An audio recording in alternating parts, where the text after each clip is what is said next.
All right, everyone, buckle up because today we are diving deep into the world of state management. State management. Specifically, how to wrangle data in large, complex applications. Exactly. We're talking about making sure your app doesn't completely fall apart when things get really complicated. Yeah, when it starts to grow. And I got to say, the sources you sent over look way beyond the basics. Oh, yeah. We're talking about Riverpod, Block, Redux, the heavy hitters, Yeah, absolutely. the big leagues here. These are the tools you need when you want to build something really robust and something that you can scale.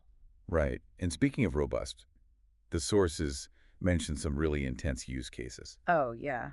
For example, imagine a social media dashboard, Okay. multiple real-time feeds for posts and user interactions and trending topics, Right. all updating independently. All at the same time. This just sounds like a recipe for disaster. It can be. Yeah. So how does something like Block prevent that from becoming a tangled mess? Well, what's cool about Block is that it lets you kind of divide and conquer. Yeah. You can create a separate block for each of those feeds. So, you have one for posts, one for interactions, and one for those trending topics. So each of those is isolated. Exactly. Each of those blocks will manage their own stream of data, and so all of those updates are isolated from each other. Okay. But here's the really cool part. Okay. You can still take the output from all those individual blocks and combine them together to create that unified dashboard that you mentioned. Oh, so it's like compartmentalizing the data almost? Yeah, you can think of it that way. To keep those changes contained. Exactly. Now, Block isn't the only framework we have out there. Right. We've got Riverpod and Redux as well. Yes. Do they handle these kind of complex scenarios differently? They do, and that's what makes this whole choosing the right tool thing really interesting. Right.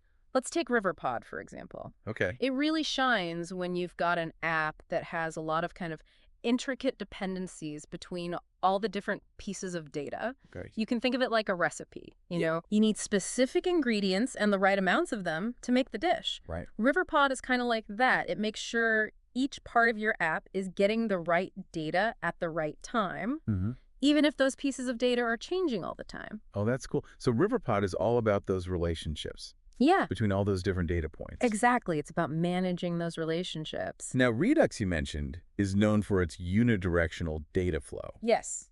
And that, to be honest, that sounds a bit intimidating. I could see that. What does that even mean in practice? It's actually simpler than it sounds. Okay, good. Unidirectional data flow just means that the data in your application moves in a single predictable direction. Okay. Think of it like a one-way street. Gotcha. This makes it much easier to understand how changes to your data are going to affect different parts of your application. Right, okay. And it makes debugging a lot easier. Yeah, debugging can be a nightmare. For sure. So Redux really enforces this strict structure, which I imagine makes it really popular for apps where predictability is super important. Right, exactly. If you absolutely need to know how your data is going to flow through your app, Redux is great for that. So, okay, you're starting a big project and you're faced with this decision. Riverpod, Block, Redux. It's a tough choice. How do you even begin to choose the right tool? Yeah. Is it just personal preference? No, it's definitely not just picking your favorite. Okay, good. There are some key factors to think about. Okay. First, think about your project structure. Is your project heavily reliant on dependency injection? Okay. So Riverpod might be the way to go. Okay. Does your team really love reactive programming? Right. Block could be a great fit. Gotcha.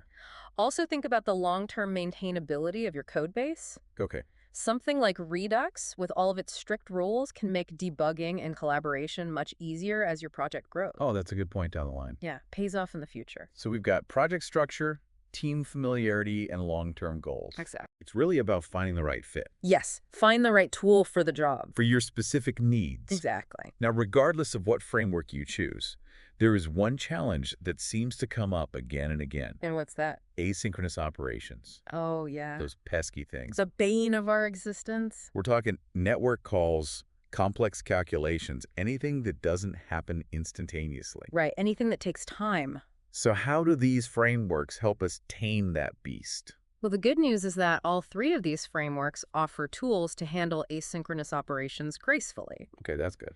The key is to keep your users informed Right. and prevent those operations from crashing your app. Make it a good experience. Exactly. Keep it smooth. So think about things like Loading states. Okay. Showing the user that something is happening. Okay. Robust error handling to catch any unexpected issues. Right. And data synchronization strategies to keep everything consistent. So loading states, error handling, and data synchronization. Those are the big ones. Those are concepts that apply no matter what framework you choose. Yeah, they're universal. It sounds like there are some universal truths when it comes to asynchronous operations. There are, for sure. So we are wrapping up this deep dive. What's the big takeaway for our listener today? I think the main takeaway is that there is no one-size-fits-all solution when it comes to state management. Okay. Each framework has its strengths and weaknesses. Mhm. What really matters is understanding those trade-offs and choosing the right tool for the job at hand. Picking the right tool for the job. But no matter what you choose, mastering those asynchronous operations is super important. Absolutely. It's crucial for building a smooth and reliable user experience. Absolutely. You've given our listener a lot of great information today to tackle even the most complex data management challenges. I hope so. But here's a final thought to ponder. Sorry. We've talked about managing state within a single application. Yes. But what happens when you have multiple apps that need to share data? How do these state management principles scale beyond a single code base? That's a great question. Something to think about as you continue your journey Yeah, into the world of state management. for sure. Thanks for listening, everybody. Thanks.